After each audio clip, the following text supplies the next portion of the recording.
Hello and welcome to Page Burners. We are starting our way through House of Chains, which is the fourth book of the Malazan Book of the Fallen. This group is working our way through the Malazan books in publication order, which means the books by both Stephen Erikson and Ian Esselmont. We are about 1.9 books away from picking up an Esselmont book. Today's discussion is going to be for the prologue and the first two chapters of House of Chains. We work our way through approximately 100 pages of, I think, the Kindle edition every week. The reading schedule is up on the Patreon forum if you'd like to read along with us. With me, of course, I have the usual group of friends. Carl, would you mind starting us off with introduction? Yeah, I'm Carl. This is my second time through the whole series. I've read a couple of the books now 3 times, but House of Change, this is my second read through. And I'm especially excited to be back. One, because it's been a minute since I've seen my friends here, but two, because I just finished a reread of The God Is Not Willing, which is, the first book in the Witness trilogy. And, for first time readers, you may find that name of or it's not a trilogy, it's a quartet now, but the name The Witness maybe sounds a little familiar after these chapters. And so it's just, needless to say, very interesting to read these back to back. There is some pretty distinct connections. And also happy to celebrate that No Life Forsaken, the second book in the quartet, just came out last week. That's right. I just got my copy today. Even though I haven't read the first book of the Witness trilogy, I will eventually. But when it came out, I hadn't finished the Book of the Fallen yet. So I I will set it also for say later. before I go get my headphones, because there is an echo that is my fault, that the thing I am most looking forward to talking about is the dynamic between our three Toblikai, or no, what do they call themselves? Teblor. I think it's something I enjoyed my first time through, but I really kind of dug into it this time, and the kind of subtle differences in the ways they thematically and emotionally play off each other. All right, I'm handing it off to Shannon. My name's Shannon. This is also my second time through the series, and the thing I'm most looking forward to talking to tonight is, I've talked before that one of the things I most enjoy about Malazan is just the lore, the world itself, and so the stuff at the Fork Row sale when we met our first Fork Row sale, and we kind of got into a little bit of that. I'm really looking forward to talking about that. So, Dan, how about you? Yeah. I'm Dan, and this is the second time reading this book, I'm pretty sure, because I still remember reading these parts.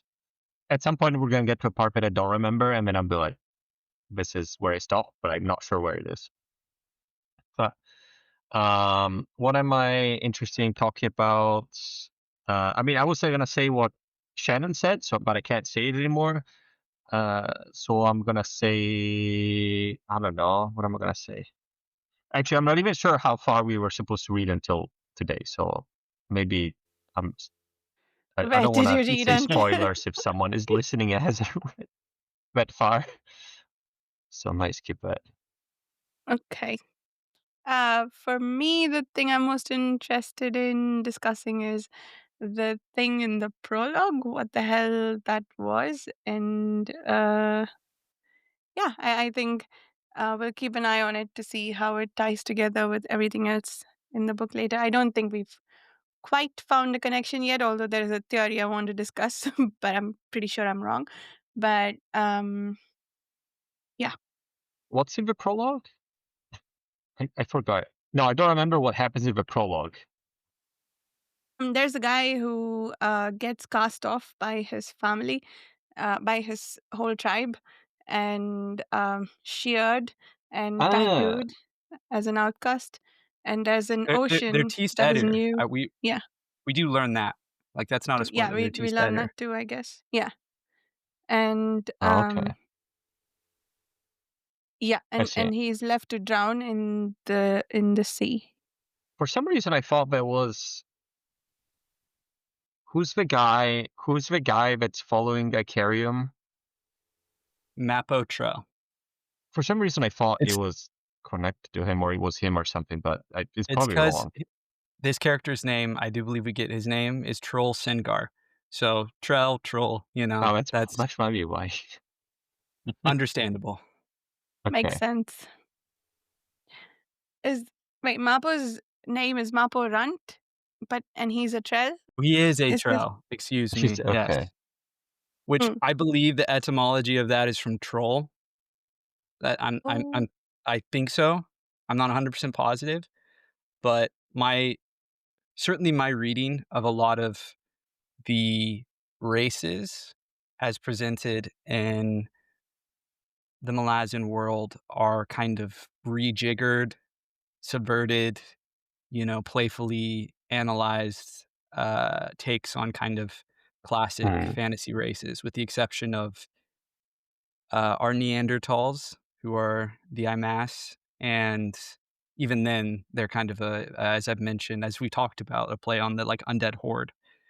And then, of course, the Kachane Shamal, who are well, and actually, we meet here in these chapters another one, actually a more unique race that the four certainly I can't think cruelest. of any. Yeah, the Four Cruel Sales. Yeah. I mean, our first then, or Foral Khan, as the Teblor refer to them. Yes. For yeah. That's nice. I like how names shift and change through the series. Like different characters say it differently.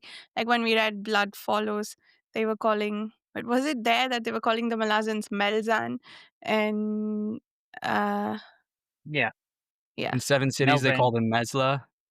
Mesla. Yeah, Yeah. yeah. I like the variations we get. Okay, so we can start with the prologue, I guess.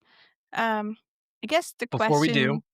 Yes, go ahead. I wanna ask a very important question that I don't think we've talked about before. hmm Do you all have Halloween costumes? Do I got one for my husband. Nice. I Did I he pick plan it, to or hide. did you just, like, force it upon him?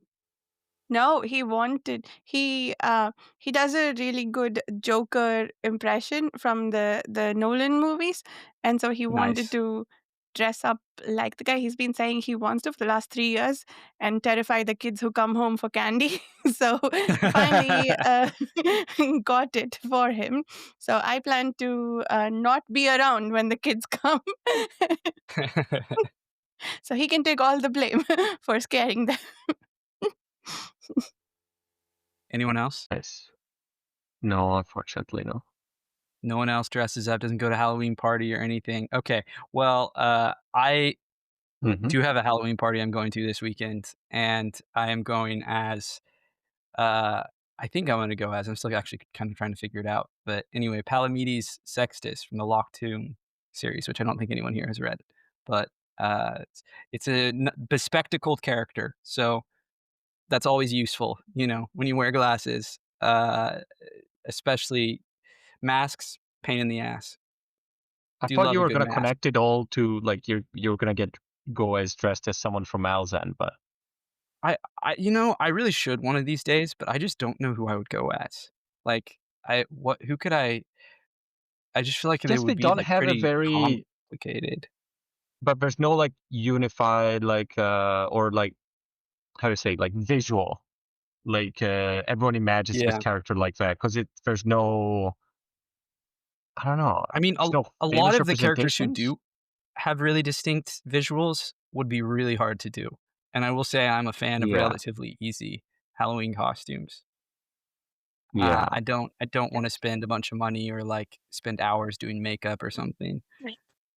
But Uh, there's no additional Malazan with like illustrations throughout, right? Only like the covers. no, I think the Is there? Subterranean Press editions have some illustrations inside them. I Okay. may be wrong, I don't own any of them, but I feel like they might. Alright, well, on that note, the prologue. Yes, the prologue. Um, So yeah, like you said, we find out we know that they are test eater. There's one guy who's being what's the term they use? Sean. Um Sure, yeah. yeah, that's the word. So they take his hair off, they tattoo him, mark him as an outcast so that he can never come home again. And it is that am I remembering something from later in the book where exile is the worst thing that can happen to them? Um that's Nope, a that's explicitly said. Yep. okay. This is the worst punishment that they can do to someone of their tribe. Okay. So, yeah, I really like the bit with the ocean and how the like the whole discussion around how the sea came in and some river somewhere must have changed its course and started flooding this realm. So they are in different realm now than I guess maybe we have been before, or I guess we don't know whether this place is the same as where the rest of Malazan books Isn't have been set. I thought it must be where they found the cylinder in the second book, because it was described as a Oh, flooded realm. So I just assumed it was sort of the same one in a different time or different location. and that Yeah, I was think also you're a But right about narrow that. ocean, right? Yeah, yeah. maybe, and if there was Twisted during both, right? That's why I was Mm. like, there must be some sort of connection to that. So it's definitely a different realm than from where the previous books happened, and possibly this book is happening. That's what I thought. Yeah. Okay, that makes sense. I didn't remember the cylinder, but that makes sense. That was also a shallow sea or ocean. So is this one. And okay, so what flooded this place? Do we know? I know Shannon, you said that you found out from the wiki. Is it something we know already, or uh, is it something from a later book? I don't totally remember. It's been a minute. Okay. Is Yeah, this I was. realm we've Mhm. talked about it too before, I know, when we were reading about the Salanda and Deadhouse Gates, but is this do we know which warren this is? I don't think so. Is it Is Immerlon? it I could think it might be be? Immerlon, Curled Immerlon, the Elder Warren of Shadow, Yeah. I feel like there was speculation, but there was no confirmation of anything. I think I remember. because I feel very confident that well, that may be a spoiler, so I shouldn't say that. I think it's Curled Immerlon. I think they Okay. maybe discussed that because we first learn about Curled Immerlon and the, Teast Azure in Deadhouse Gates from Mm. the Salanda, right? That's the first time they Hmm. appear, I think. Yeah, are they named as Testeater or just their colors mentioned that they look I like think the they're Scandi, named. but in Salanda Um, Yes, when we meet them in Salanda? Okay. pretty if they're sure. Um, not named later in Memories of Ice, when they find that yeah, body, they get named for sure. yeah, yeah. That makes sense. So, No, they oh, definitely are sorry. named. Because I remember it's like, the Talani Mass, I believe, are the ones who name them, the ones who show up. Mm, true. Because the others, like, look at them and they think they're like, "Oh, these are like the Tais Andi, but they have different skin color. That's strange." And they're Mm. wearing different clothing, more like Hmm. kind of primitive clothing. What the hell is going on here? And there are dead Taistandi. What's going on? And then the Talani Mass show up and are like, "Oh yes, these are the Taistadur. Don't you know who they are? Now one of us is going to fake commit suicide because fuck you. That's why." Yeah, I Yeah. remember. So, so okay, so unless someone else knows why the river flooded, I want to take a guess at it. I don't know. So you know how the huge river is mentioned repeatedly, which Mhm. froze. I guess in one of the epigraphs that froze the that was formerly frozen, but then it is now dry.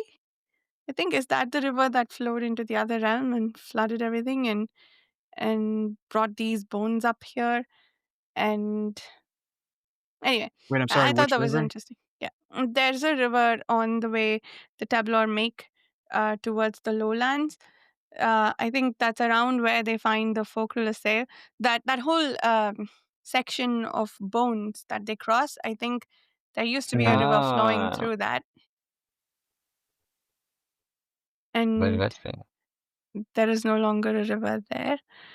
Um, Well, for they, sure, I think the water came from a different realm, mm, right? I'm pretty sure that's implied in some way that it came from a different realm, right? yeah, yeah, Like, I think so. The Well, it mm, it says it isn't. The sea had been okay, born of a river on yeah, another realm. okay, yeah, yeah, there you go. Well, in that case, you have to be right, Varsha. Yeah, if that's what they say, then it's gotta Yeah, be that river. I mean, Erikson, that's how he likes to write things, where he sets something up, and then he kind of quietly, subtly reveals the answer in, like, the next chapter or 2. And yeah. then you only, like, pick up on it on your, like, reread or 3rd reread. but Yeah. why was that place full of bones then? I guess, yeah, I'm not sure what happened. There Those were was en an masse. there was an epigraph that explained how that river used to be frozen, and it had a lot of what's the term, fossils. It had fossilized or frozen, I think, not quite fossilized, um, a lot of bones, and among them mostly were the imas, but also there was a Some jagged Tablor, in right? there. Yeah. Because it was, so it Yeah. probably when the mass were fighting the Jagged, and the Jagged created all these glaciers, Mm, right, to protect themselves. And yeah. then I guess they were all frozen and then melted and into a Well, different realm. I'll say Carl, Varsha, me, we should know the origin of this. We've just all forgotten it. It is revealed in one of the books coming up. Dan, I don't know. That's why I'm not going to say anything. I don't think I know. Yeah, I don't remember it. I definitely didn't know until I like. Oh, it just tells me like it's this book. It tells you. I'm like, oh, okay. If you say so. I mean, my guess was definitely that it's something related to the Jagged, just Mm, because there are a bunch of giant glaciers and they're melting. We are explicitly told that in this book. We're given no other details about them other than that they're around where the Teblor live Mm, and they're starting to mm, melt. mm. makes sense. Cool. Onwards to meeting the war leader off on his journey to prove himself the awesomest and greatest and bravest and courageousest warrior the Tablor have ever seen. I, Yeah. I, I just want to briefly say that I am shocked by how expository chapter 1 is. Like, it just, like, opens up with a bunch Mm, of exposition laying out, like, who the 7, like, gods that are worshipped are, who the Teblor are, like, Mhm. who Karsa is and his whole family dynamic. A part of me wonders if some of, at least, like, Karsa's internal scene, kind of recounting his family and, like, his shame about his father and things like that, were added in, like, after the fact, like, with editorial notes, because a lot of that information we learn immediately after that through action, through his relationship with his father and his mm. grandfather and the horse and everything. So I wonder if that was an editorial note, or if Erikson was like, "I've had too many people tell me they have no idea what's going on, and so I'm just gonna lay everything out." I don't know. I do Maybe. appreciate, however, that you are immediately told the gods are, like, fake gods, and they've struck a deal with, the chained god, and it basically just, I mean, this whole section is basically about subverting the barbarian trope, right? And in the world, subverting Karsa's whole point of view.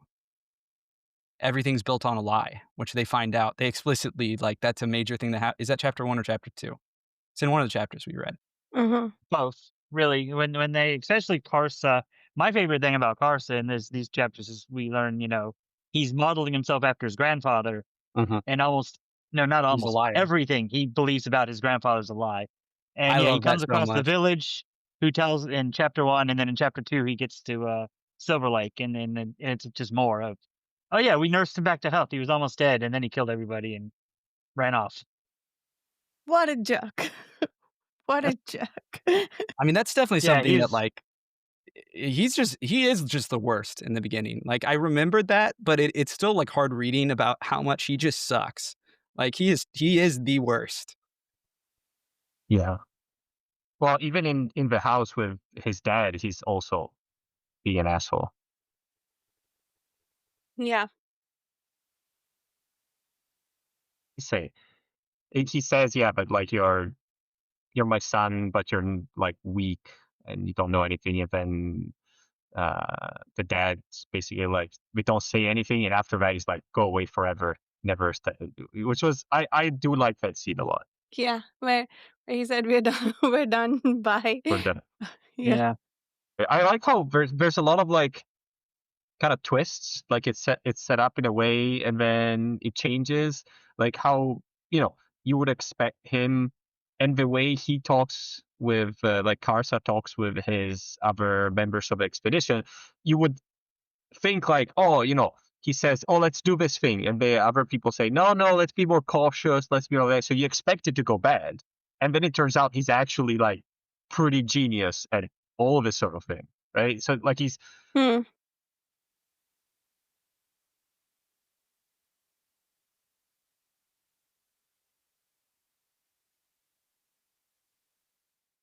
Hmm. Was it was it really smartness though, or was it more that he lived up to his claims? Um, they were doing something foolhardy, and I think um, I think the companions were doubting his abilities more than his strategy, and or rather that it wouldn't work because they didn't think he was as strong or as skilled as he was. But then we got all these scenes of him leaping and slashing people's heads, and so basically he lived up to his claims and his vows and whatever he asked them to witness. So I'm trying to remember, was there like clever strategizing that he did, think or he was it had more um some good like deception, some interesting like manipulation of his enemies, making them think like, for example, he made the enemies think that they were ahead instead they were mm, behind them, so they were following them.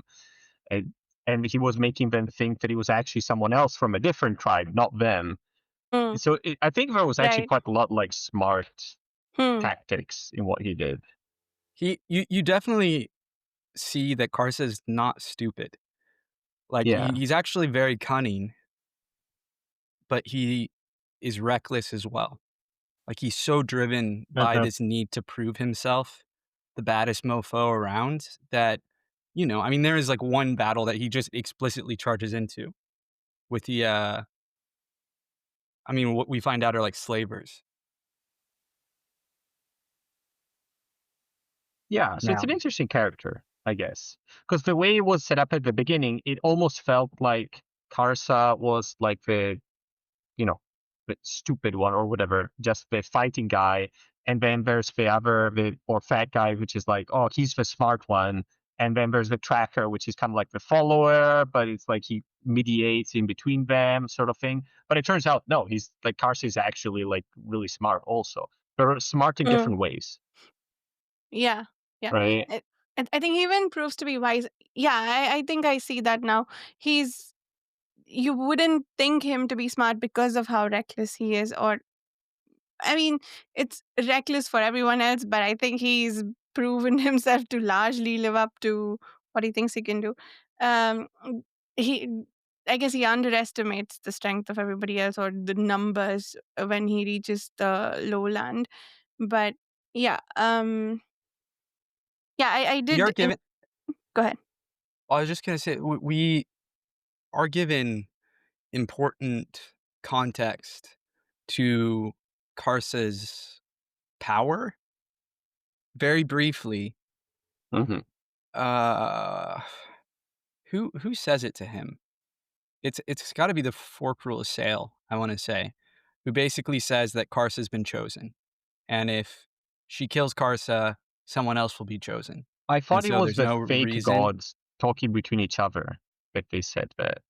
But I think the Foreclosure also says that. I I Yeah, think think, before they that both the yeah, did. gods say that. but yeah, basically there is a force empowering Karsa, though he doesn't know it, which is why he is so extraordinary, even among his people who are giants, literally. I mean, we find out, right, that the children they're killing are in fact human beings who they call children because they're the What? size of their children's. Yeah. Well, some of them. He did kill actual Templar children. True, true, true, true. Really good guy, Karsa Orlon. Yeah, that well, and it's in chapter 1, that village he comes across, yeah, and he just rapes all the women. So, And he it's kills pretty the terrible. children. Yeah. I mean, I don't know if Karsa is really like Erikson's commentary on barbarians, like Conan. It's like this is what they would really be like. We kind of glamorize them, and they kill the monster, and they have some scantily clad woman swooning over them. But really and truly, it's more just murdering and raping. Yeah. I mean, he's pulling right from it's not just like he is intentionally kind of criticizing the trope and exactly what you're saying, Shannon, but it's with this edge of like, this is what like raiding cultures are like. Like that's a lot these are a lot of the values that they, historically that they value, right? That they promote. And then but showing also that the BS underlying a lot of that, and the fact that very few people ever live up to this romanticized, if that's even the right word, idea of the barbarian, Good right? work. That Karsa is the only one who really does kind of live up to it, and even then, with all his divinely ordained power and his giant size and his extreme force of will, he still is beaten ultimately. He can't just Hmm. beat everyone through sheer might and force of will. He loses to No, the he ran into the Malazans. Malazans. Yeah. Um, yeah, I did want to bring that up. So what do we think about? So we got these Teblor, which are giants, Hmm.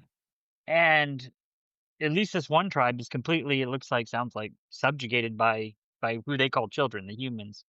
Um, shouldn't the Templar be like ruling everything around this area? Like, why are these people that are so clearly more powerful than the humans also so clearly subjugated by them? Well, I think it's said that there's like a lot less Templar than humans, Yeah, that's a big right? part of Because it. Yeah. they live also a long time and Well, they don't have many children, if I remember correctly, compared to humans. that's true. I mean, because yeah, well, and they do explicitly talk about how the tribes don't get along. I think there's 7 tribes for the 7 gods, so these tribes don't actually get along with each other. So they're already kind of alienated from each other. So Yeah. there's few. And yeah, you're right about the age thing, because yeah, we find out, yeah, it was like what, hundreds of years ago that Palk was in Silver Lake.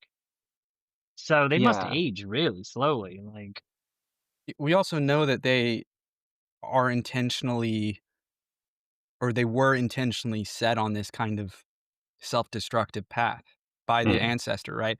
I mean, that's one of the great ironies we discover. One of the great ways that Erikson subverts the barbarian trope, um, is that moment where they find the relief that essentially lays out the Tableau's history, Hmm. Hmm. that they were actually peaceful.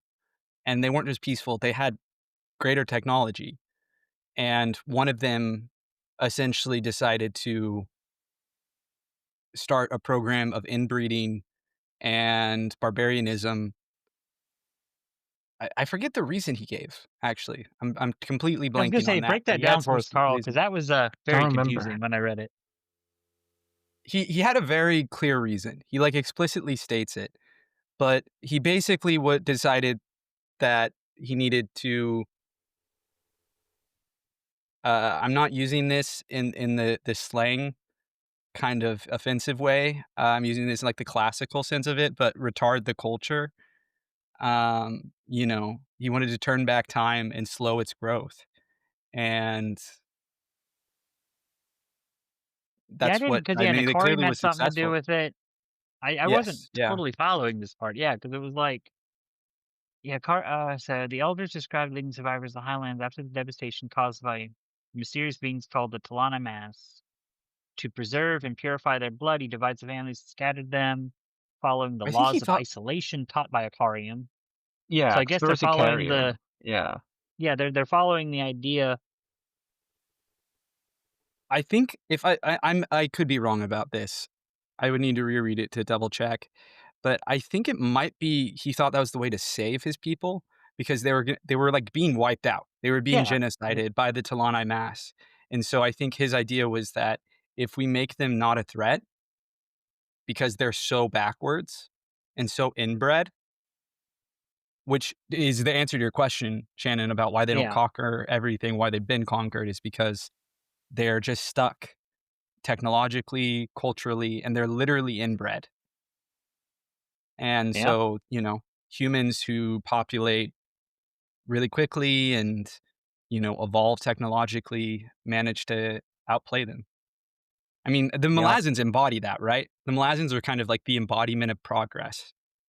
And it's not yeah. I was always gonna clean and it's innovation. not Yeah, like, right, like this inherent, moral goodness, right? Because they conquer people. But yeah, they innovate, they evolve, they create new technologies, they adapt. They welcome different perspectives. It's like it's kind of the tide of time in some ways, although even that's not like a straight line, as you see with the Teblork, where they literally got pushed back into the Stone Age. I mean, are there many cases in real life in which cultures like go back? You know what I mean? Uh, I'm trying to think. I mean, the Middle Ages, well, right? Well, I mean, if it's well, I know that's arguable, exaggerated, but, there were actively technologies lost, so yeah, well, for this story, I would say I would say Erikson's basing it off of Conan because Conan yeah, The Sumerians were based on the Atlanteans who had their very advanced society destroyed and threw them back into barbarism. So I think that's probably where he dug that up for this. that's such an interesting point too, because that's a classic fantasy trope, isn't it? Tolkien does it too, of the highly advanced, like, superior version Hmm. that devolved over time.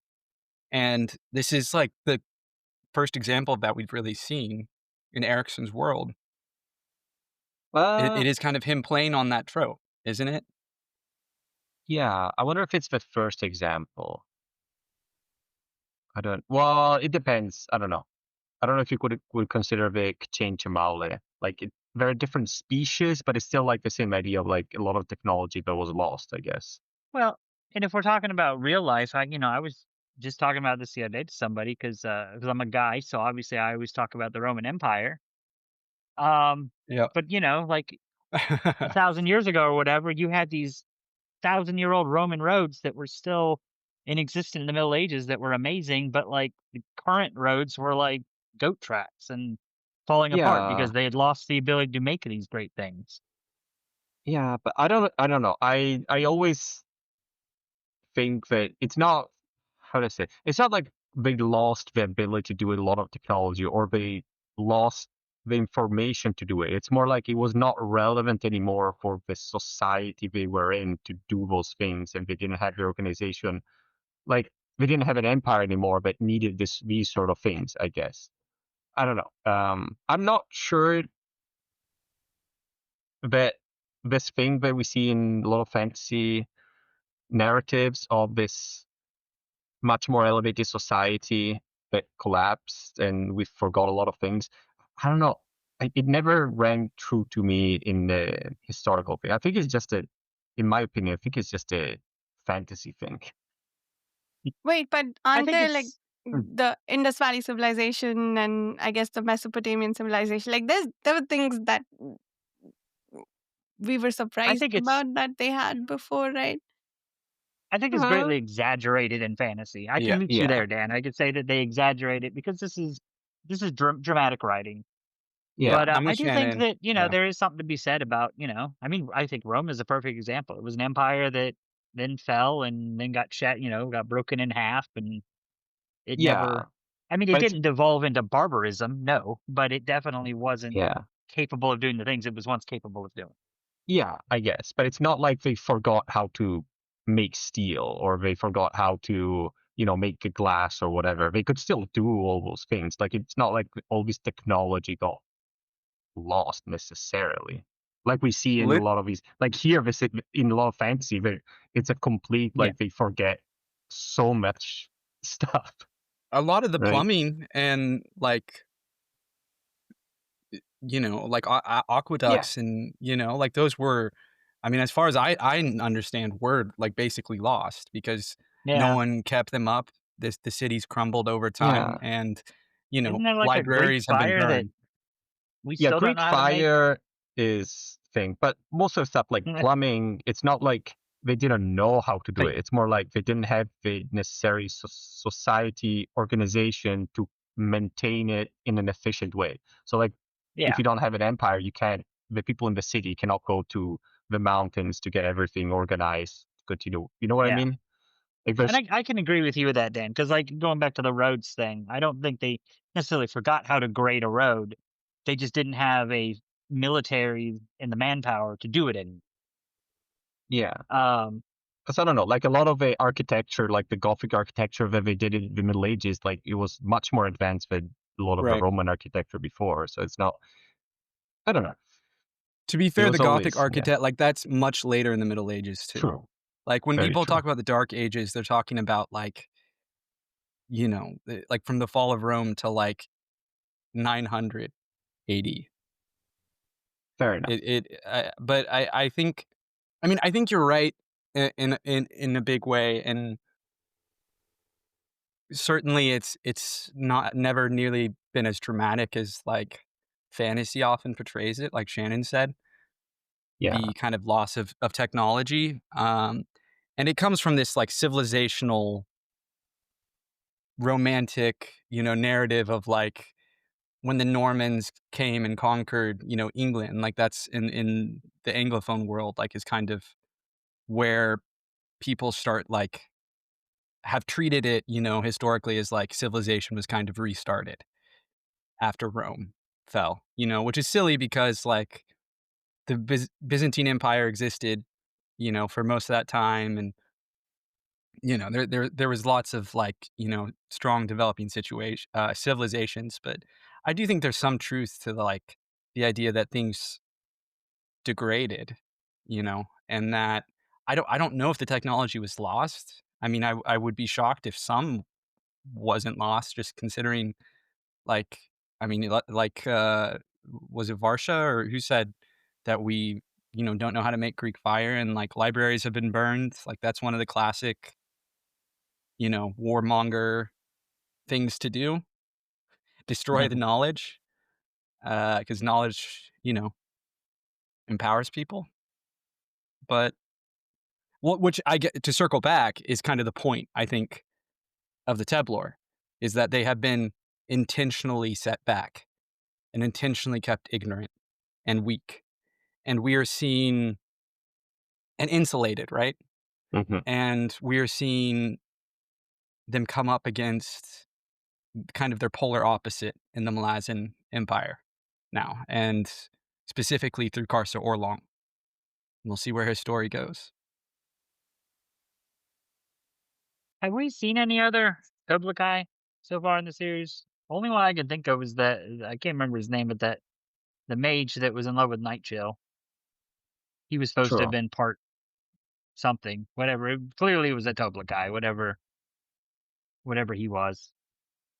But we know about these guys here in the north of Bellerdan, Genovacus. I don't Ellerden. Bellerdan And we don't know. Skullcrusher. We have no idea where he was from. Um, and I think that is interesting. These guys are barbarians in the north of Genovacus, and that guy was an actual wizard. Yeah. Do we have wizards? We haven't seen wizards, right? In the village. Well, he's a Have mage. we? Yeah, or mage. Have we seen any Tolkien using Uh, magic apart from that in one? in these Almost like no. they Hmm. don't have magic, right? No, they What I don't know if they've explained it yet. They do not have magic, he seemed and there's a surprised reason for it. when the guy tried to Yeah. use magic on him, and at Mhm. least at least one of them had no impact on Karsa. Yeah, it's almost like True. they're anathema to magic. So, yeah, these guys not magical at all. Also, what's up with those swords of wood? Well, and then the what is it called? How are they sharp? I guess the blood oil makes them sharp. Blood oil. Yeah. But what's with blood Yeah, oil? We don't know. I think that's literally it. Yeah. Wait, I do what? love a magical wooden sword. Mhm. Like, there is just something so cool about when wood is actually badass and doesn't just, like, break immediately. I don't know what it is, but aesthetically, that's awesome. I mean, wood can be pretty strong. The right kind of wood. Yeah, but it's never gonna, like, compare to, like, a steel weapon or an iron Yeah, I weapon guess so. So I guess or so. can even you bronze, which is why we for all of our sharp things, we switch to the metals. can you make us wooden swords sharp enough to slash through, I don't know, to cut skin? I thought Probably. in my I mind it was mean, like he was if able the to do it paper because he can was cut so you, you can strong. make Yeah, wood sharp enough. would have to Yeah, be really absolutely. thin. Yeah, interesting. It would be hard, but if you knew how, I bet you could do it. No, I mean, haven't you ever, like, cut yourself on, like, a tree or something? Like, But those are I definitely splinters, think you could though. do it. Like the You're Right, that's right, so what it you have is to was the splinter. sharpen it to a splinter. Yeah, you just have to Right. sharpen it that much. so they're just carrying around splinter. Listen, Well, no, Varsha, just the Oh, the edge that thin. Yeah, makes sense. clearly you're not using blood oil on your weapons. I don't know what to tell you. Maybe if you use it like a really hard wood, like in I don't So know, is ebony does wood or something. so There you does Maybe. go. blood oil make it sharp, or does it make it unbreakable, or like actually usable I Yes. after made it. you've try I to thought it cut made something with? unbreakable, Okay, like hard. just unbreakable. You've made it sharp on its own. Okay, I interesting. mean, I feel like if you're making it hard, you are also making it sharper. If it's, like, sharpened to a point, Mm, it's because it's the hardness that keeps it from, like I mean, it's the splintering that's the problem, right? Like, the energy being dispersed. Um, but I don't know. Is the sword I'm not a actually sharp? physicist. Does it say it's sharp? Yeah, he's, like, cutting people in half. But I thought it was Yeah. just because he was super strong, and even though it was dull, he was still able to, you know, chop No, things just it's because he was sharp. so strong. Okay. No, It's definitely yeah, if it sharp. wasn't sharp, you would just be crushing in people's sides and stuff. You wouldn't necessarily be cutting them. Yeah. I guess I kind of thought I that don't. I was mean, happening, but I mean, I, I mean, now maybe it doesn't need to be as like razor sharp, but it's got to be at least somewhat sharp. yeah, true. I guess question. Who do you think would win between Karsa and Nair? interesting. What No spoilers, but Karsa. it I remind guess me he's a of Nair's giant. fighting skills, Well, he is the most violent of all men. but is he skilled? I think Yeah, we've seen that Karsa's pretty skilled. guess so. Uh, hmm. I I don't can't. know. I can't. I think Karsa. I think But Karsa he's can just yeah. beat about anybody. Karsa is, like, 2 feet taller That's than his thing. Nair. He's immune to magic. He has an unbreakable sword. I mean, just the fact that he's 2 feet taller and is, like, on steroids, magical steroids. I hate to say it, but Nair is like a dude. I guess Spoiler so. alert. Yeah, but I think he's the closest character that I could think of. It's like, like 100%. they're very similar to me. Yeah, I agree with that. They are very similar. Their arcs are not similar at all, but No. they are very similar. I agree with that 100%. I mean, because they're both of them they're Erikson and Baker, who are writing at roughly the same time, Baker a little bit after Erikson, saying, "If the barbarian trope was real, these guys would suck." Like, that's, like, Yeah. the most, that's the most simplistic, facile way of putting it, but, like, that is part of it, is them being like because in after Conan, a bunch of people did the like noble barbarian trope Hmm. where they were like all cool and sexy and didn't go around raping and pillaging. Or if they did, it was cool and sexy. So Yeah. Carl, thank you this for is mentioning Baker because I had no idea who you guys were talking about, and Okay. I was starting to Sorry. wonder if I Sorry. had like okay. dementia because I didn't remember some character named Mayer in Malazan. Yeah. But they both also have the same Okay. sort of, not the same character arc, but they both come from a place of isolation and tradition, and then they start questioning their, they encounter the real world, which conflicts with their own understanding of the world, and that conflict uh, makes them like an interesting character. I would argue that's the most common story in fantasy. Guess so, but I don't Luke think it's done Skywalker's that. story is the Yeah, exact same. Frodo, Harry Potter. I think that I mean, it's just specifically this is about an extremely violent person from an extremely true, violent culture going true. out and confronting what the rest of civilization is like. I do think thematically it changes what the story is about, and both of their stories. I mean, it's hard to talk about without having read more, but Yeah, please. Yeah. we'll just say, yeah, Yeah. Actually, it's barbarians. fun because usually it's from the standpoint of it's human learning about a different culture. While here we're going from a standpoint of the tablar and going back to human culture, sort of. So And they speak in terms of the number of farms. So when the grandpa went there, apparently there was just like one or two farms, and mhm. now he thinks there'll be maybe three or four, but entire cities have come up in the time. And Karsa is 80 years old, and he's just attained adolescence apparently. Um, so Yeah, because the tablar are stagnant and they live a long life, so nothing changes probably, or very mm, very slowly. Where for Absolutely. humans, right, they're just all the time colonizing and changing, and right. yeah, I as you were saying that, Dan, it occurs to me that the very fact that they are surrounded by walls of ice is kind of a metaphor in and of itself about what's going on there. Like their culture is preserved, and now the ice is melting, and they are venturing out through Karsa. Very cool. mm, Erikson, dude, much he nice. this guy. Whenever I think that he's like I've reached the top, the ceiling of the depth. There's always something else. Well, while we're talking about the tableau, what do we think about Bayroth and Dellum? So this is what I wanted to Or talk about. Mm. If you don't mind for a second, I am gonna. Well, I'm gonna have to hold off on some things because we have to wait until we need to read more before I can like really go off about this. But I would posit that in kind of a classic, you know, fictitious, not fictitious isn't the right word, but like in fiction, what you often see with these like great hero characters is they often have foils, right? Who kind of reflect different parts of themselves that they have to accept and integrate, right? And adapt to. And I would say that Delim Thord and Byroth Guild are like two pieces of Karsa that he is fighting. Mm. Delim Thord is the loyal hound.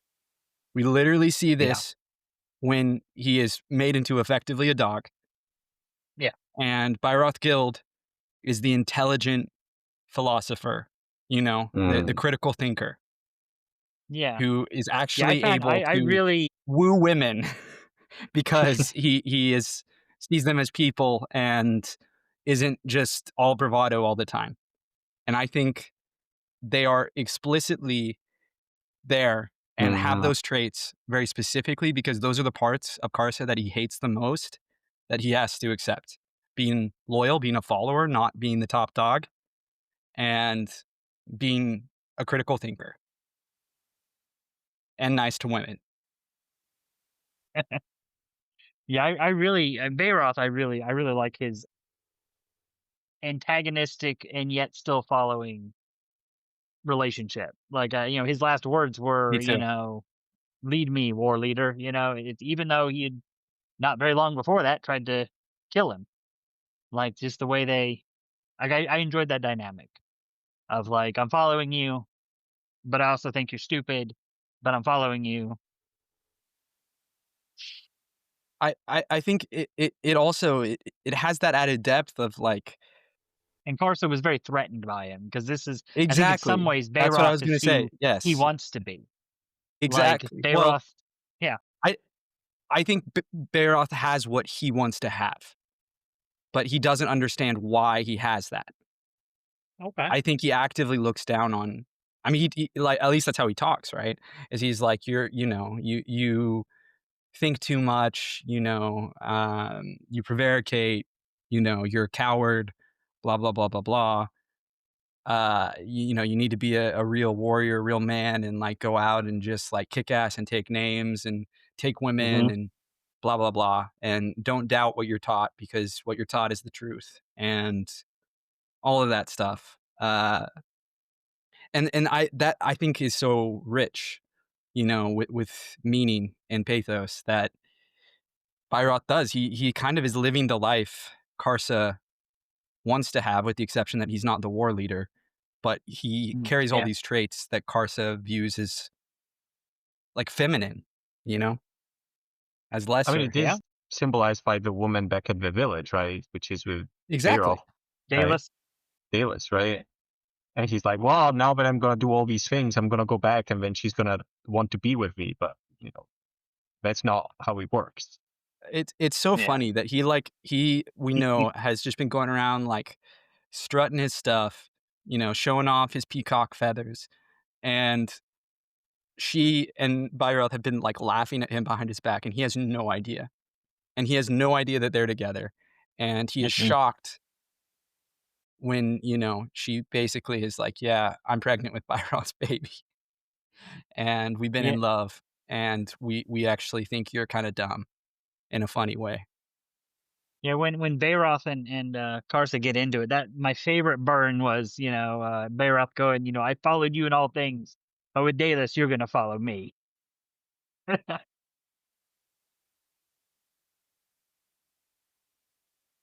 What did you think of the I felt like it was a roller coaster through, like, reading the 3 characters, their dynamics, um, because, well, Karsa is an ass. It's really hard to like him. Everything he says is like, "Dude, just, like, stop and think for 2 seconds." Anyone speaks more than 3 sentences, he's like, "Shut up, I'm gonna go kill somebody."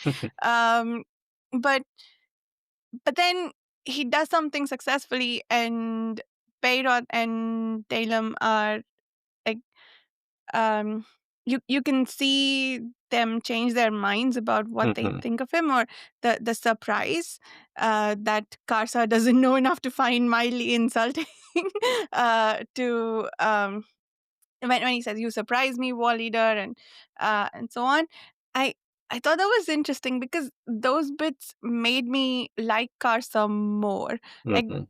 every he's an ass, he's an ass, he's an ass, and then, like, Beirut says something like he trusts and respects him a little bit more now, and it's like, okay, slightly less of an ass. Okay, we'll go Yeah, again, and then someone else says, "We respect you a bit," and then slightly less of an ass. So, like, I really found it interesting what seeing Karsa through these 2 characters did to my opinion of him, like how much that influenced what I thought of him at each point. Yeah, I think that's because in a very intentional way, that we come to Karsa with all of these, preconceptions, about the type of character he is, and he expresses all of those. Like, he tries to flatten himself. He tries to make himself one thing, and Byroth and Delim Thord and, the Nom cousin whose name I'm blanking on. What's Torvald. his name? Torvald, thank you. I knew, I was like, Shannon loves Torvald. this guy. What? Oh yeah. Uh, Well, he's probably my least favorite nom, but still, I love all noms. Valid. But, when you see him through the other characters, like, they and you at the same time are realizing that Karsa actually has more going on underneath the surface than what he even presents himself to be. I was gonna say my when I was reading these two chapters with Karsa, the first time I genuinely liked Karsa was when they brought in Torvald Bob. I think the dynamic between the two of them were just amazing. One thing I always praise Erikson on is his just buddy duos. He just does buddies better than almost anybody. And I think these two, the back and forth between them, I really, really enjoyed it. For me, it was the moment with the his, Gnaw, his dog, Mm, that was a and, good scene. with Gnaw's like, not when he even, like, adopts the dog, but when later on, when he's like, "I will take care of this dog and make sure she lives a long life and whelps many puppies." Basically, he Yeah, honors the dog. Like, he in his head is like, "I'm gonna take care of this dog for the rest of her life, and if she dies, I will give her the best possible funeral. And if her, mate dies, and he does, I will care for him and revenge him." And that was like a moment of like honor and integrity and compassion that I think is one of those moments that shows you there's a little more going on with Yeah. Karsa. On top of that, freeing, the Forkerel sail, even though he gets like all his ribs broken out of it. Yeah. I don't know if I ever liked Karsa. Like, I grew to respect him, but he's still an asshole. Like, Yeah, he's an asshole. I don't think unless he actually changes his mind and be like, well, actually, I was an asshole and admits it to himself at least. I don't think I can like him. He's very interesting to read. I enjoy reading about him, uh, and I respect how smart he is. But I It's hard to talk about him without getting yeah, to his where his story goes, like getting to the end of yeah, I his guess so. story arc. But I will say that I think Karsa is one of Erikson's best characters. He is very complex, and I think he's one of those characters who always has more going on than he expresses. He talks in very broad, you know. I mean, we're already seeing him develop, right? He's already becoming smarter. He's already becoming a little bit, teensy bit kinder. He still is like a piece of shit, you know. Like he's terrible. You shouldn't like him. You're not supposed to like him, right? If you do like him, there's probably something a little wrong with you. But that said, he's a force of nature, and that is fun to read, right? How you can't stop him. Like I'm not gonna lie, like that is enjoyable to read. I hate everything that he's doing, why he's doing it, but it is fun to just see him just like come up against an obstacle, and instead of like he just powers through it. Like if he comes up against a mountain, he just like walks through the mountain. Yeah, It's crazy. I mean, until when were we supposed to read? I forget. Sorry, let me double check. When does the Chapter part 2. finish? Yeah, but what happens there? It ends with him getting recaptured. Okay, yeah, yeah. He and Because Nom I getting wanted to recaptured by say, the Malazans. he had the opportunity to run away, right? But he chose to just kill some more. He He needed he is vengeance. He took a vow Yeah. to Yeah, to kill them, so he must return to do it. I guess he's so. just an unstoppable force. I mean, except he does in a Well, way get yeah, stopped, but I don't know. I mean, clearly there's more. He's not dead yet. We know that. So yeah. his story is not done, and I don't know. He is fun to Well, we read know about. he ended up in the desert, so Do we have that confirmed? yes, it happened in the second book. But we don't know that that's... No, we know. It's named. He's named. When is he named? In the second book. No, he isn't, dude. I'm pretty sure the name is mentioned. Spoiler alert. I really hope no one is a first-time Really? reader is listening to this. I promise you he is not named. I promise. No, this is the first time we've seen the name Tarsar along with this book. Okay.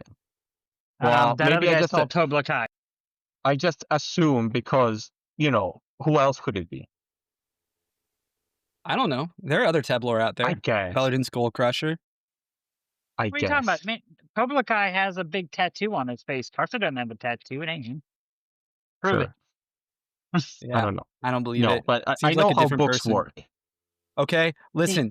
Karsa Orlong, my hero, Karsa Orlong, would never work for a woman. Yeah. He never would do it. Yes. Yeah, no way. I agree. Too misogynist. Exactly. Far too. Your hero. He wouldn't even work for another man. Like, come That's on. What true. are we thinking? Dedicating himself to a cause other than Yeah. rape and pillage? No way. Guy in the second book, he did what Leoman told him to do. Yeah, Karsa wouldn't do nothing. Nobody told him what to do. Mm-mm. Yeah, no way. Yeah. But We'll did get you, there. Okay. did you guys like that bit when he decided that the Malazans were now his enemy? Yes. Yes. So Yes. you know who would be an excellent pairing with Karsa? Krupp, because Oh my Karsa God. hates more than one sentence spoken in succession, and Krupp won't shut up. Who do you think will give up first? That literally is that whole like idiom about what happens when an unstoppable force meets an immovable object. Like that's what that would Yeah. be. Yes. I don't even know if Karsa could like catch Krupp. I think his hands would just slip over all that sweat. He would just slip off him. He's an eel, Actually- right? Sorry, Yeah. I'm just wondering, did they name Leoman in the second book? Yes. Okay, then Yeah. that one, okay. Then the person The big giant is just called Toblakai. okay, Yeah. but since we know Leoman's name, then it must be. No, we don't know Leoman in this book. He hasn't been in this book. Oh, really? Okay. Yes. Well, just- not yet. I think you're ahead of us. Okay. Yeah. Where we stopped, he's only met Torvald Nom. Yeah, he's still in Silver Lake. He just got, he hasn't gone anywhere else yet.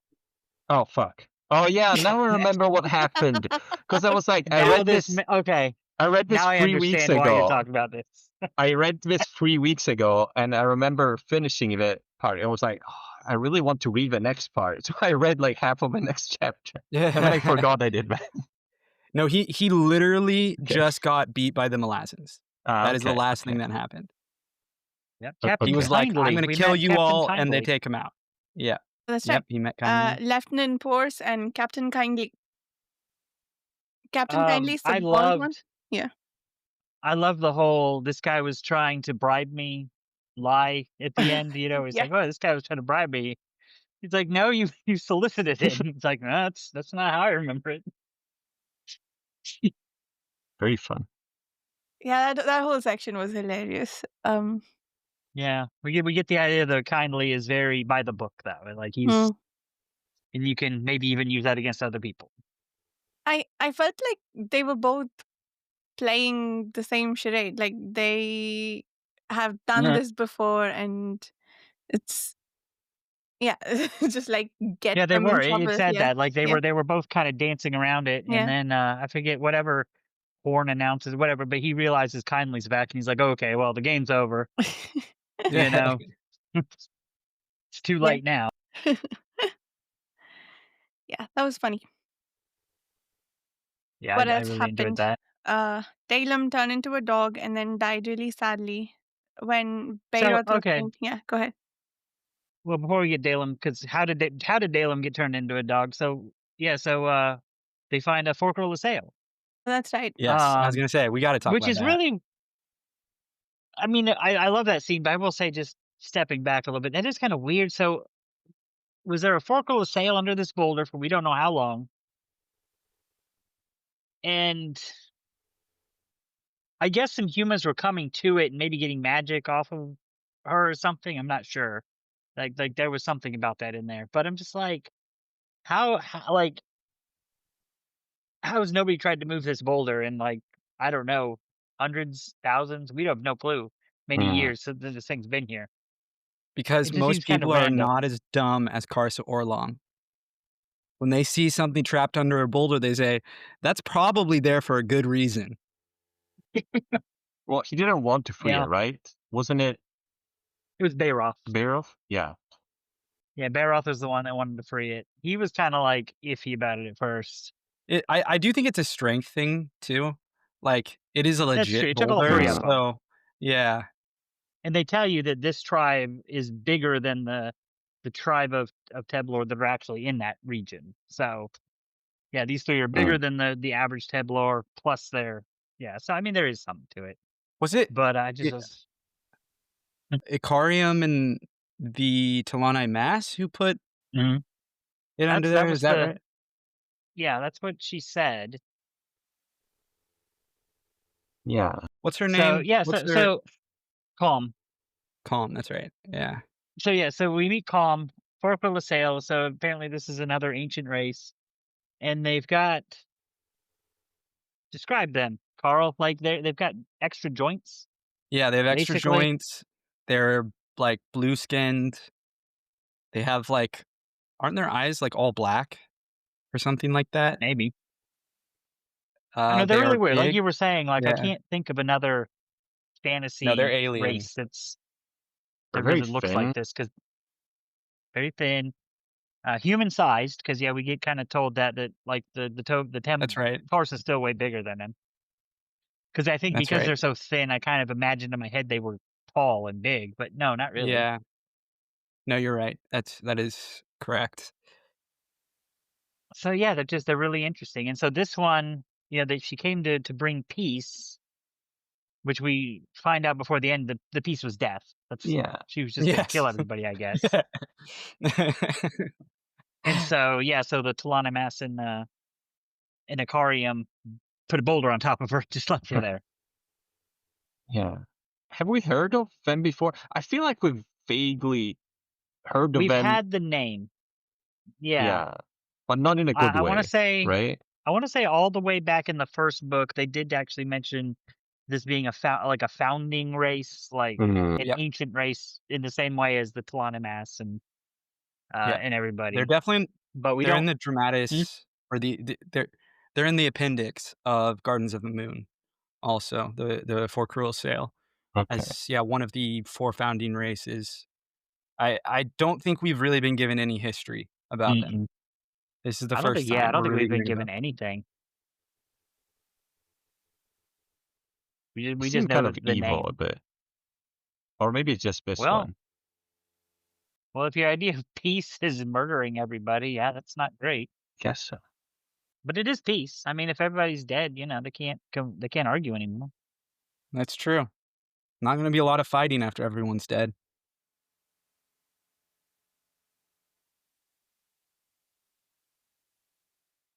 What else? What did she why did she start attacking them and almost kill them? I don't remember that. Oh, just to bring peace, right? Just like to kill. Yeah. Not a Well, very no, nice She lady, because attacked. that's for She sure. yeah, but she uh, doesn't kill them, right? well, she gives Zellum that head wound, and then yeah, and then Karsa is just Yeah. yeah, he gets away. But Honestly, I yeah, like Della attacks more him after the head wound. when he's a dog. Yeah. Poor I He's guy. think more that was an entertaining. improvement. Definitely more entertaining. Seems nicer, you know? He's not gonna go around raping people. Like, I think it's an improvement all around. I mean, he was probably the nicest of the 3 Toblerone there, so even Was he? before. I mean, better than Karsa for sure. Well, yeah, but they both are. Yeah, I guess. I don't think we're really given enough about him to judge too much. I mean, he was the more like true believer in Karsa. Yeah. Was my feeling. But other than that, Yeah, just a bit more He's I cautious maybe, but yeah. he was the follower. Like he was like the good follower, yes. like just That's how doing what that's how I remember Carson him. said. Yeah. I mean, again, I think it's very intentional that he becomes a dog. Honestly, the dogs might have been smarter than him. Na seems pretty smart. I don't know what to say, you know? Like, she knows what's up. Um, Yeah. I still don't get though why did they decide to free the Sale? Literally, Bayroth like had the idea to do it. I don't know if they tell us exactly why. Does anybody remember? I think I just he remembers the bit about DSL wanting to bring peace, but he yeah. thinks peace like he knows it, not that's the way it. she means it. Oh, okay. I That didn't was get it. that. Like somebody so kind wants to bring us peace is trapped here. Never But mind the horror movie arm that's coming up here. but I thought that Toblakai don't want peace. They want to raid and fight, no? Yeah, that's what Karsa says. He's like, "Peace is for wimps. There's no reason we should do this." And Bayroth's like, "Well, that's tough, Karsa. We're gonna do this." And Karsa's like, "I guess." That's how it plays out word for word. Yeah. Okay. I just quoted it exactly. Yeah. I Feels guess. like a quote. That's Cars's new catchphrase, not witness, but I guess. I guess, exactly. Yeah. Might as Karsa, well. I guess, or long. I don't know. Now we know where Dan got it.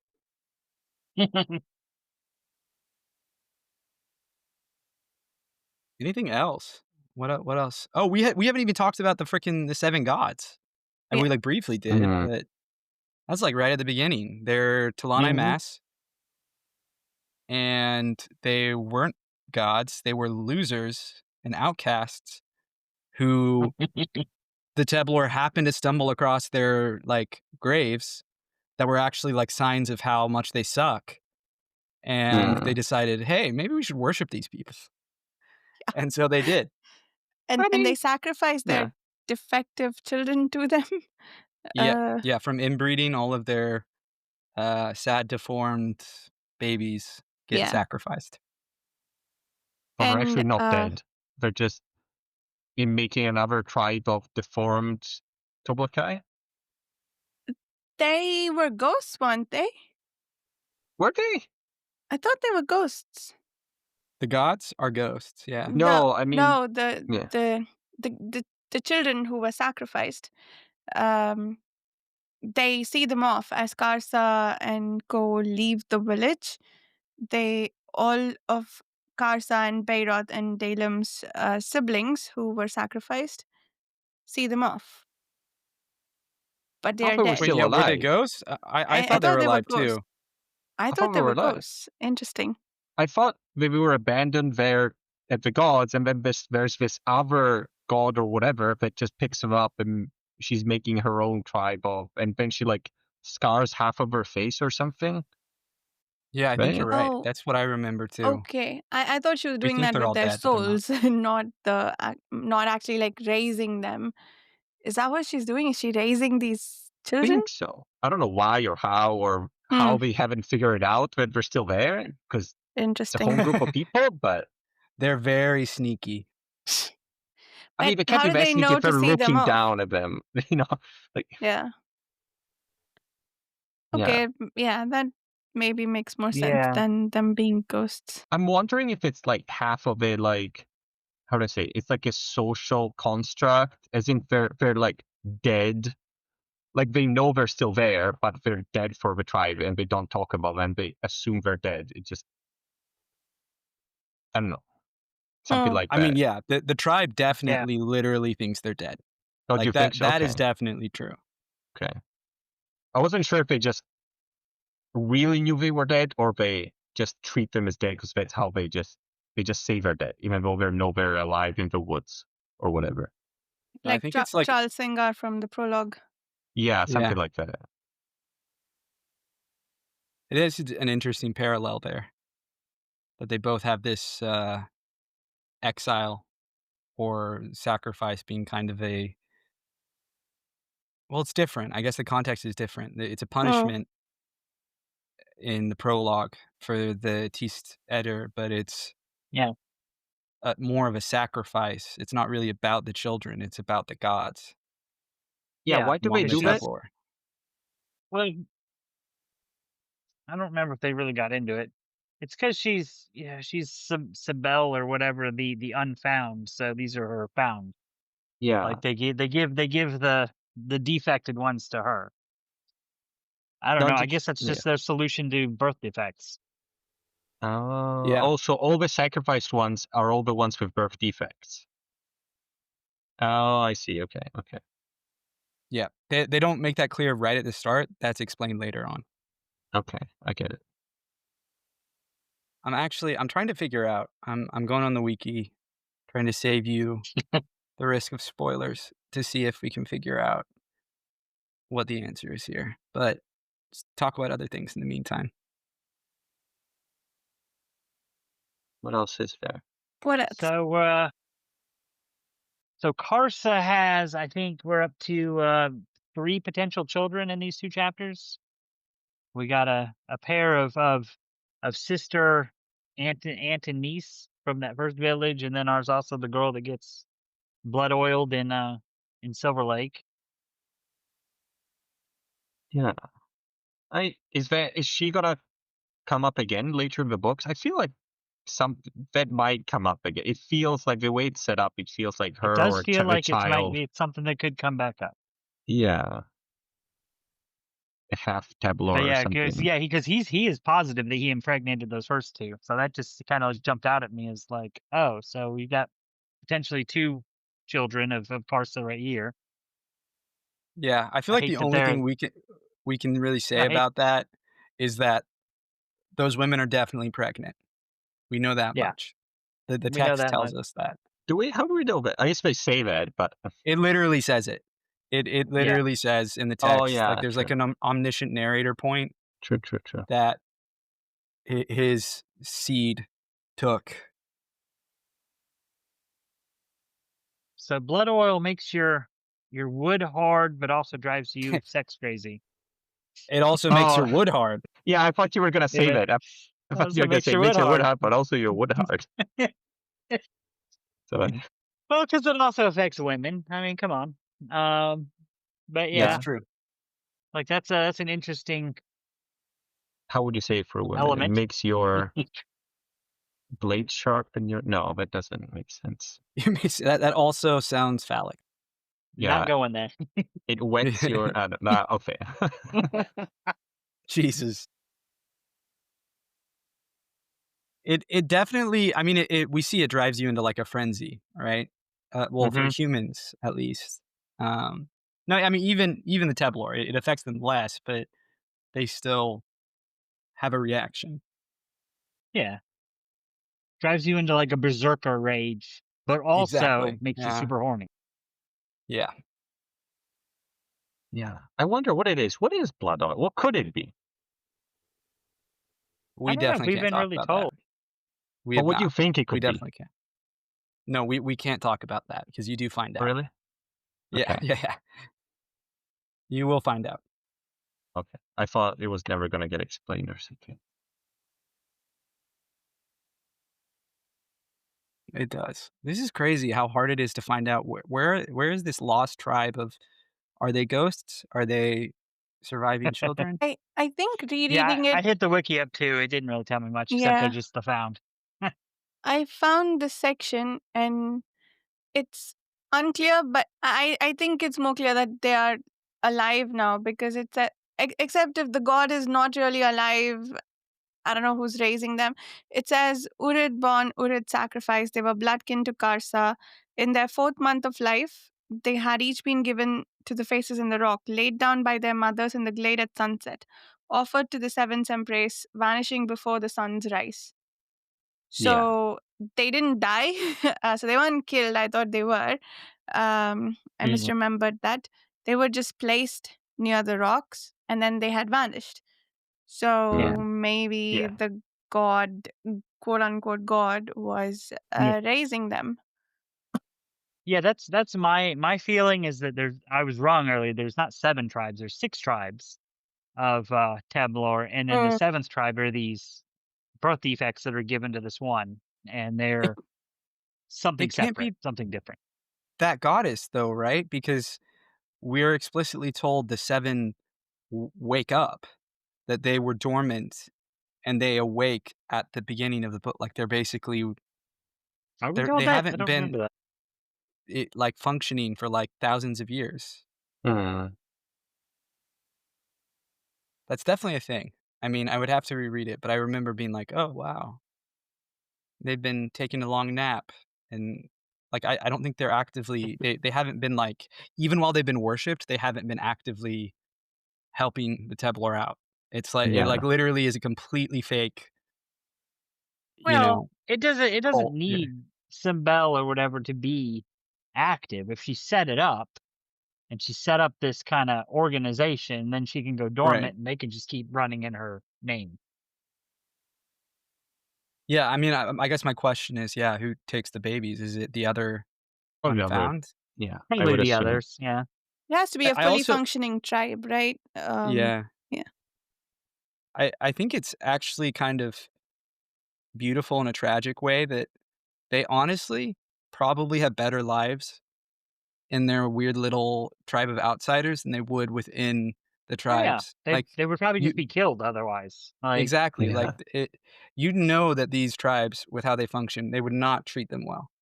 no. So, it They actually wouldn't is be treated anything. Yeah. They would be killed. I think that's we straight up. That's what I yeah, it's thought. But I think I slightly changed my mind when they describe the fact that they mutilate half of her face, I guess. And at that point, I was like, maybe it's this other god is not as nice as I thought she might be. well, y I agree with that, but at the same time, it's that versus probably Yeah. literally dying. Yeah, yeah, yeah. No, I just thought in the You know beginning, I just thought it was much better than it actually turned out, right, sort of to yeah. be. Yeah. Yeah, it's not like Care Bear Island.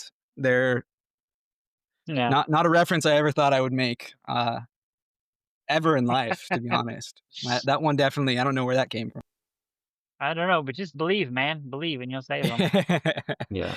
I assume this whole thing is also it's a reference to like the myth of the Spartans that exposed the children which were thought were malformed to the elements.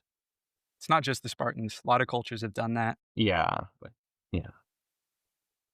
I don't know how real it is, but actually they did it. But, It's definitely real. We I know that there are legal documents about, like, in mm. England and Ireland, people, like, leaving out babies because they think they're changelings. Ah, true, true. So they're definitely it has been done. And I mean, I hate to say it, but, like, it's not that surprising. You think of, like, the in the long span of history that oddities, sufficiently different children would be left out to die when you think about how hard it is to keep a child alive Mm, anyway when they're healthy. yeah. I'm not saying it's right. I would be dead, but, it's, not shocking either. In an Olaf Stapledon book, I think it was, which is the one that's not, yeah, Star Maker is the one that's universe spanning, right? Last and First Men. There is a civilization that supposedly drops kids from up high to see if they survive. Oh, That's um, crazy. that's how they cull their weak ones. I was both terrified and found it not terrified. I was both what's what I'm looking horrified, Horrified. horrified, and found it extremely hilarious at the same Yeah, time. that is from funny. how high do they drop them? Oh, I think they crashed them on airplanes or something, or they took them up and airplanes were involved. I remember this much. What? Wait, was it the How do any of the kids civilization? survive? I remember there was a civilization obsessed with like flying in Yeah, aeroplanes. Is it that one? I think so. I think Okay. so. But airplanes were involved, and it was hilarious. uh, written in the casual, not casual, in the documentary tones Yeah, of like a history book. This was That's crazy. got some crazy with stuff in there. no emotion attached to it whatsoever. I'm like, okay, moving on. Thank you for that anecdote. I needed that. Have we hit everyone's, like, I the think things they wanted to so. talk about? Think Dan so? didn't Yeah. have one, but do Hmm. you I have remember it. one now? We did No, folklore, I'm sure Sale, we. the I mean, we Prologue. Dan, discussed basically everything. Yeah. I do remember Dan mentioned that he liked the reveal of who the children were. That because we Mm, at the beginning of these we hear them talking about killing children, and then we find out children are just yeah. normal sized people. Well, Yeah. But that's something I wanted to mention.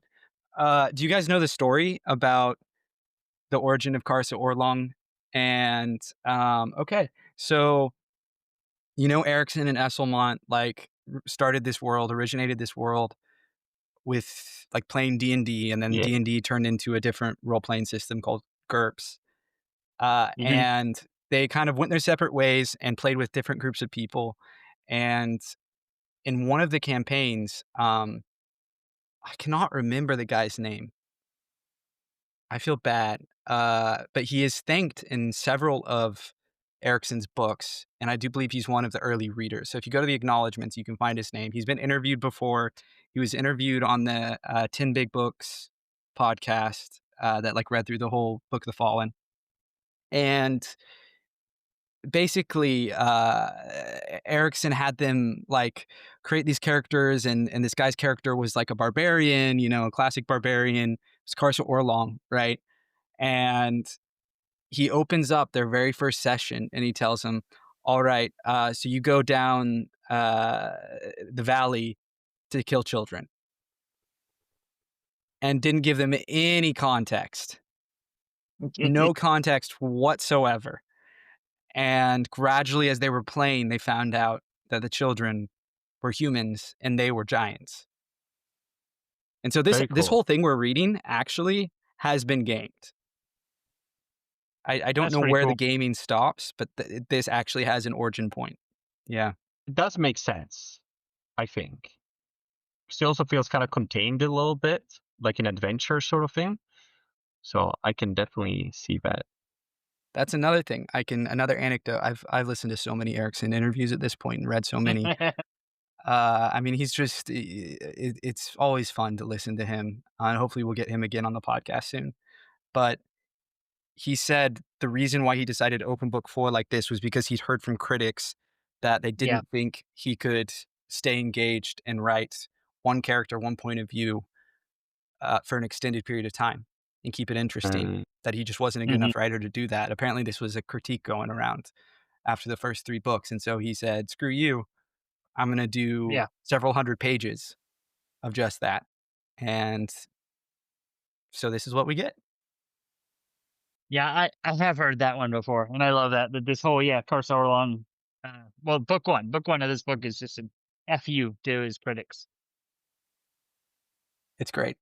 Yeah. It's not an It, inability, it's a choice. Yeah, exactly. Yeah. Cool. What? Sorry, Dan, you were saying? no, nothing. No. I was there anything more to discuss about the raid on the village, or are we more or less done? And the grandfather, the liar and jerk of a grandfather. Fuck that guy. But yeah. Yeah. Oh wait, that scene is crazy. That's one little thing to talk about is that the dad just straight up murder suicides the grandpa. I've never really understood that, other than obviously the grandpa sucks. But even after this second Wha- read, like I don't fully understand why he did that. He kills him? No, No, I he thought he doesn't just kill kicked Yeah, him. him out of the house. Yeah. He said, I don't want to see you ever again. Please leave. We're done. That's it. I didn't That's think what he I I killed thought thought. they him. murder suicide. I thought he Maybe. like poisoned him and was like, "You're never gonna." Maybe I made that up. I thought I thought it was sort of like because they were fighting and then the grandpa insulted him and then he's like, okay, well, I'm going to be civil for now. I'm going to finish my dinner and then fuck you. Right. You're out here forever and never coming back. Yeah, that's what I thought too. Shannon, did you think it was a murder suicide? Did No. I completely miss that? No. Okay. But Interesting. in the end, Okay. the Yeah. only problem of a grandfather is just that he's like a bit of an asshole in what he said, but he didn't Yeah. do as many bad things as Karsa did in reality. Well, I mean, he's sort of egging Karsa on to go down and murder people and calling Yeah. Sinning a coward when he apparently was a bit of one himself. So Yeah. I would argue that it's better than actually going and killing people, probably. He did kill a couple of people, but less than Karsa for sure. I guess maybe Oh, it's so not yeah, because, Yeah, but Karsa came down and just murdered people.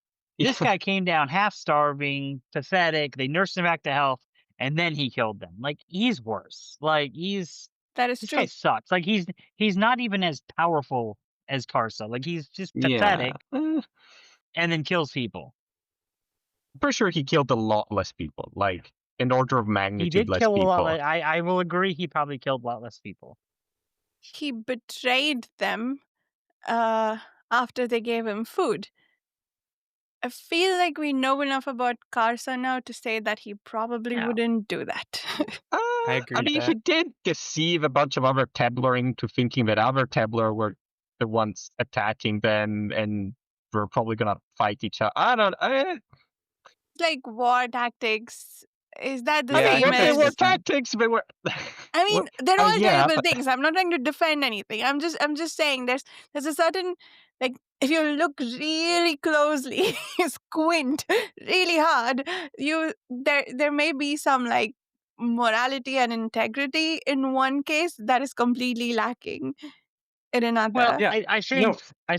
think that Karsa has a certain honor that his yeah, grandfather doesn't have. yes, Like it's not that he's good, it's not that he's a great guy or anything like that. It's just that he has a code, a moral code that says, yeah, I'm awful and I'm going to kill people, but I'm not going to, try to manipulate them. I'm not going to try to pretend to be something. yeah. What epitomizes the difference is Torvald Nom. Mm. Based on what we know of the grandfather, who I did check and was just threatened to be killed, so he was just thrown Mm. out of the house. And I don't know how I read that twice and had missed that. I can't explain it. But yeah, Sinig, the grandfather, or no, that's the father. Whatever the grandfather, Polk. Polk, Polk yeah. is yeah. I Sinig's the mean, the fact father, that he Polk is the grandfather. Yeah. like we have no reason to think that Karsa, if someone helped him, he would then betray them and kill them. Like that's not how Karsa has behaved, which is, as everyone has said, is not saying that he's No, a he'll good just kill guy you. or that he doesn't trick you, but like he will go if he tricks you. He's like it's as part of raiding tactics. It's not like, oh, you did a nice thing for me, so now I'm going to ruin your life slash kill you. I guess. I'm just saying this. If I'm a normal person farming my farm, maybe I'd rather see Falk than Karsa. Maybe. Well, yeah, sure, because Polk's more pathetic. Like he'll just come Yeah, down and just, exactly. don't nurse him back to health. Just let him die. Like that's Okay. What else? Quotes? Are we ready to do quotes? I only have I think we're one ready. this time. Need to I don't find have my it though. book on me, so I have no quotes. Okay. Yeah, I failed my homework. I don't think I I, highlighted any quotes this. I didn't have a whole lot. I just had the one from the prologue, the last line from it. If my yeah, okay. What? Uh yeah. I forget where this starts, but there's something about nature and balance. But the last line is, and nature shall not abide. I liked that. Mm, I liked how that concluded, and I loved the ominous nature of it. Think and to think that just some italics did that, and the line, of course. But No, that's good wording. very Yeah, nice. that's anything else? I Okay. Hmm. I mean, this is kind of a quote, Yeah, but gimme. witness, Yes, Karsa's Witness. like Witness slogan, me. right? this His I motto. vow.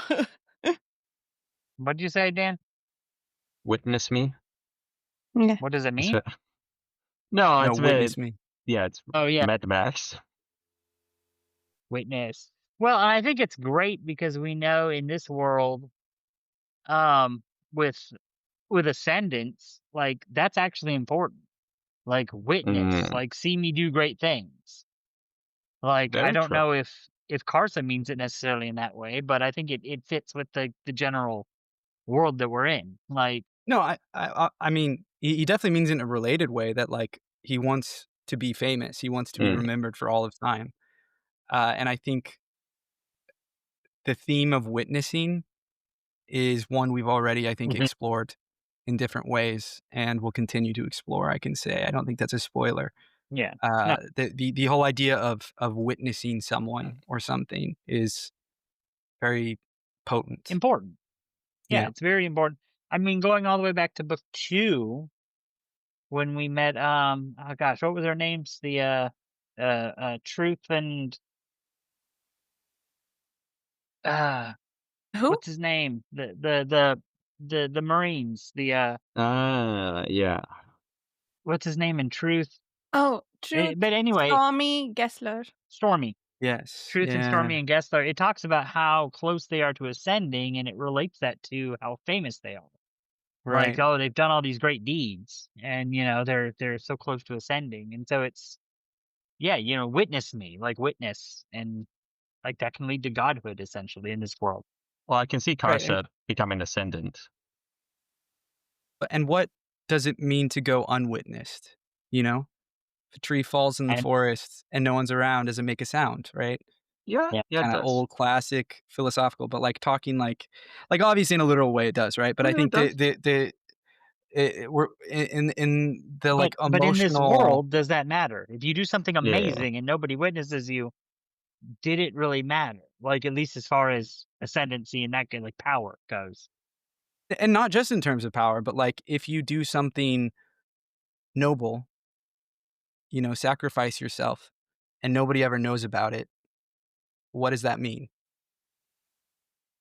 Oh, If someone is, I mean, just brutally murdered, you know? Nobody's around to find out, no one knows, no one ever knows, what does it mean, you know? I mean, I think it's really what it is it's an existential question Mm. about kind of the point of life and actions. how much are you Shiva doing for was yourself and how much yeah. to be seen? Yeah. Exactly, yeah. And does it have value, right? Hmm. I mean, clearly we feel it does, human beings. I don't think Karsa's like, it clearly speaks to his culture and to who he is that he's always yelling witness, but I do think that there's something that, like, a lot of humankind can relate to in that it feels very human that we want to be witnessed, we wanna be seen, not just our actions, Mhm. but who we are, right? Um, and yeah, what does that mean to be truly witnessed?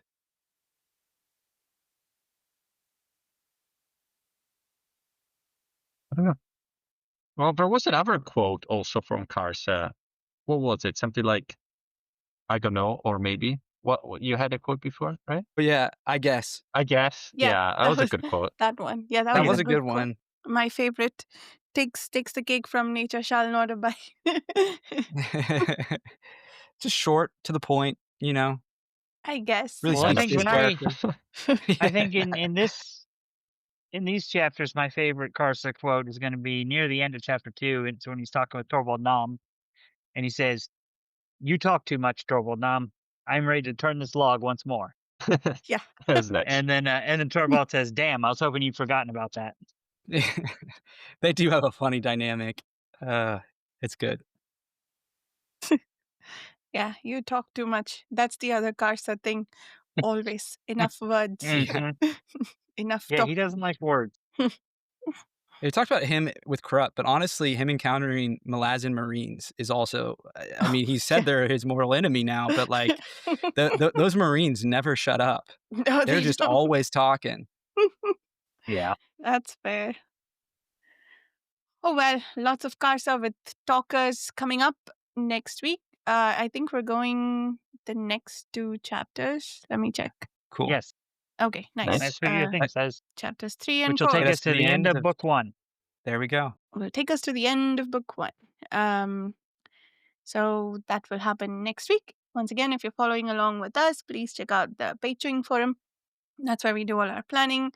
Thank you so much for listening, and we'll see you soon. Bye. I